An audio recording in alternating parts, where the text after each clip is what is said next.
A millionaire humiliated his pregnant wife in public to be with a lover, and 3 years later, he receives a call and is paralyzed to find out that the morning sun reflected off the skyscraper's windows, creating a nearly blinding glare.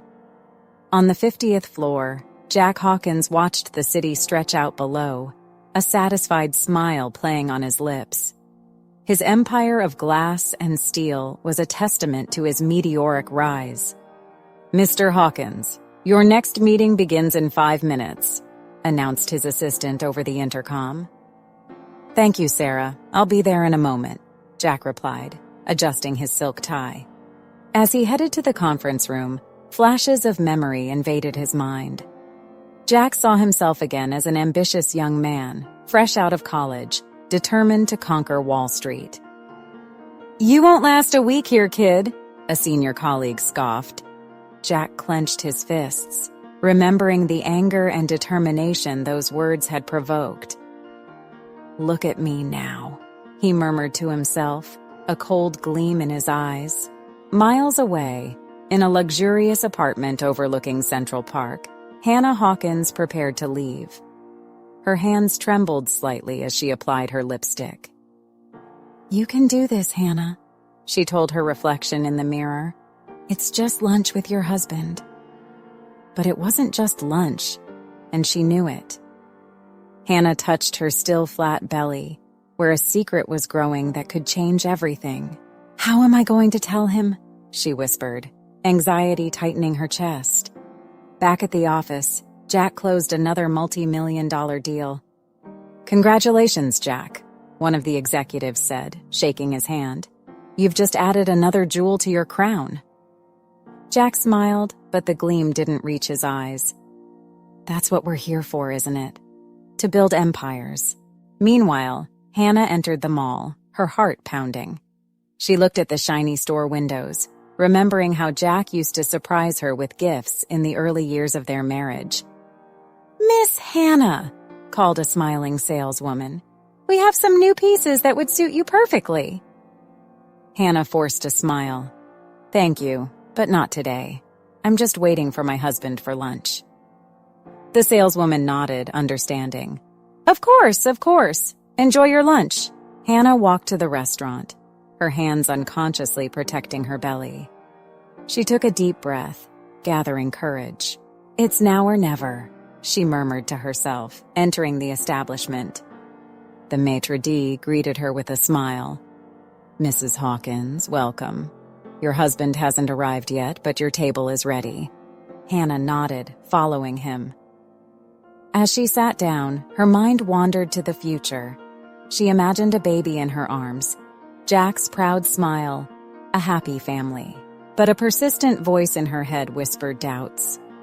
Jack was always so busy, so focused on his empire. Would there be room for a baby in his life? Hannah checked her watch, nervous. Jack was late, as usual. She picked up the menu, more to have something to do with her hands than from real hunger. "You can do this," she repeated to herself. "You'll be a family. Everything will be okay." Little did she know that in a few minutes, her world would be turned upside down, and the glass empire Jack had built would begin to show its first cracks. Hannah tapped her fingers on the table, her gaze alternating between the restaurant entrance and the clock on her wrist. Jack was late, as usual. She sighed, trying to calm her nerves. Then she saw him, but not alone. Jack entered the mall, his imposing figure drawing glances. At his side, a stunning woman laughed at something he said, her hand casually resting on his arm. Hannah's blood froze in her veins. She recognized the woman immediately. Melissa, the new executive at Jack's company. "It can't be," she murmured, incredulous. Unable to contain herself, Hannah stood up and walked toward the entrance of the restaurant, her eyes fixed on the approaching couple. "Jack?" she called, her voice trembling slightly. Jack turned around. Surprise, and something else. Guilt, flashing across his face before being replaced by a mask of indifference.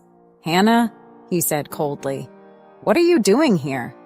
Melissa looked from one to the other, a malicious smile playing on her lips. "We had a lunch scheduled," Hannah replied, struggling to maintain her composure. "Don't you remember?" Jack shrugged. "Must have slipped my mind. I'm busy, as you can see." Hannah's heart tightened. "Jack, I need to talk to you. It's important. Now is not a good time." Jack cut her off, his voice as cold as ice. Melissa laughed, a sharp and cruel sound. "Oh dear, don't you understand? Jack has more important things to do than have lunch with a trophy wife." Hannah felt tears burn her eyes. "Jack, please." "Enough, Hannah!" Jack exploded, his voice echoing through the mall. "Can't you see you're embarrassing us? Go home. I don't have time for your dramas." The silence that followed was deafening. Passers-by stopped, aghast at the scene unfolding. Hannah felt as though she had been punched in the stomach. Her world was crumbling before her eyes. "How could you?" she whispered, the tears finally falling. Jack rolled his eyes, impatient. "Grow up, Hannah. This is how the real world works. Now, if you'll excuse us," he made to pass by her, Melissa still clinging to his arm, a triumphant smile on her face. It was too much for Hannah. With a strangled sob, she turned and ran, pushing people out of her way, desperate to escape that nightmare. "My God, did you see that?" whispered a woman to her friend. "Poor thing," another replied, casting a disdainful glance at Jack. A middle-aged man approached, clear indignation on his face. "Man, that's not done. Your wife deserves more respect." Jack ignored him, his cold eyes following the fleeing figure of Hannah for a moment before turning to Melissa. "Let's go," he said, leading her away from the crowd that was forming. Hannah ran, directionless, her tears blurring her vision. She bumped into people, tripped over her own feet, but didn't stop. "Ma'am, are you all right?" a security guard asked, concerned. She just shook her head, unable to speak, and kept running. Finally, Hannah found herself outside the mall, the cold New York air hitting her tear-stained face. She stopped, panting, a hand instinctively resting on her belly. "Oh God," she sobbed. "What am I going to do now?" Inside the mall, people were still talking about the scene they had witnessed.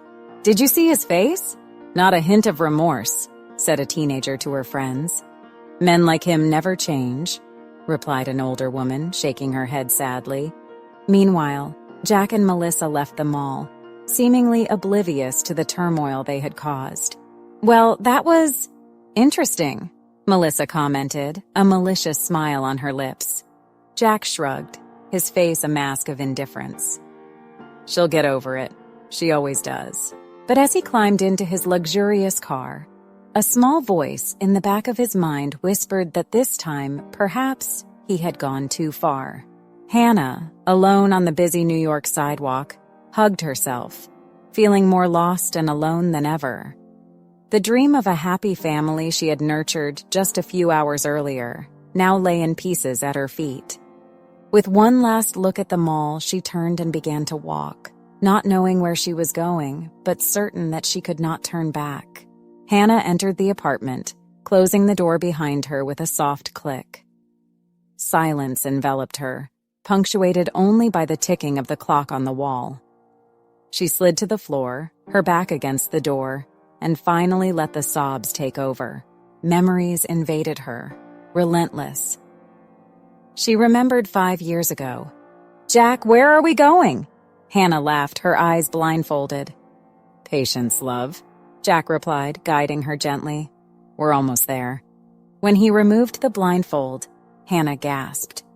They were on top of the Empire State Building, the city of New York shimmering below them. "Hannah," Jack said, kneeling, "would you make me the happiest man in the world by marrying me?" The contrast between that memory and the current reality was too painful. Hannah slowly stood up, staggering to the bedroom. Her eyes landed on the wedding photo on the nightstand. Jack was looking at her with so much love in that picture. Where had that man gone? With trembling hands, Hannah opened the wardrobe and pulled out a suitcase. Each piece of clothing she placed inside felt like a piece of her heart being